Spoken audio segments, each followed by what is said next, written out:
Amir Oren, who's a columnist at Haaretz. He joins us now from Tel Aviv. Really good to have you with us, Amir. Let's look at the public perception of Prime Minister Benjamin Netanyahu. How is the public judging the Prime Minister's leadership throughout this conflict? Well, the public is constantly judging Netanyahu as a failure. He has failed in the public's eye in preparing for the contingency of October the 7th, and he kept failing throughout the next 7 weeks. Initially, during the very first days after the massacre, the surprise attack by Hamas, the Netanyahu cabinet set only one war aim, and that is eliminating Hamas. The hostages were considered as an incidental item, almost a speed bump on the way to eliminating Hamas. But public pressure led by the families of the hostages and an outpouring of support for them forced the Netanyahu government to change course. First, take the release of the hostages as a secondary war aim, then get it to top priority, and made it agree to the ceasefire, which, as your earlier report indicated, would now be extended through Secretary Blinken's travel here.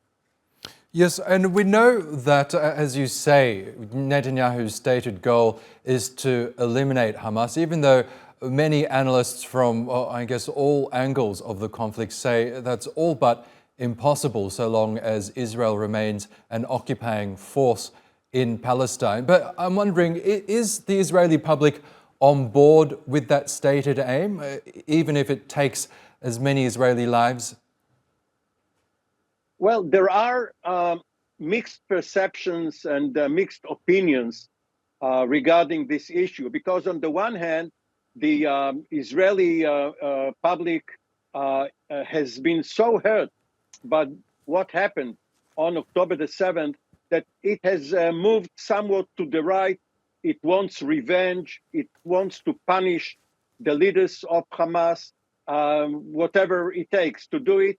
And the public will support a military mission into Gaza, no matter how long. But on the other hand, the same public understand that without a political solution to the Arab-Israeli and especially the Palestinian-Israeli conflict, we will see more and more rounds of the same problem, and the residents of the frontier settlements will refuse to go back.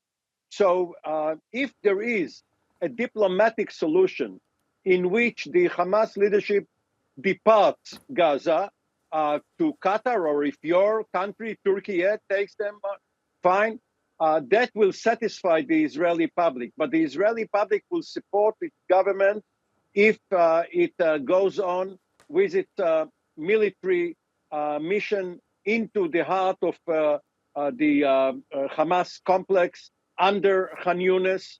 Of course, the Americans will try to force Israel to restrict its bombing and firepower. But there are other methods, other possible techniques to do it.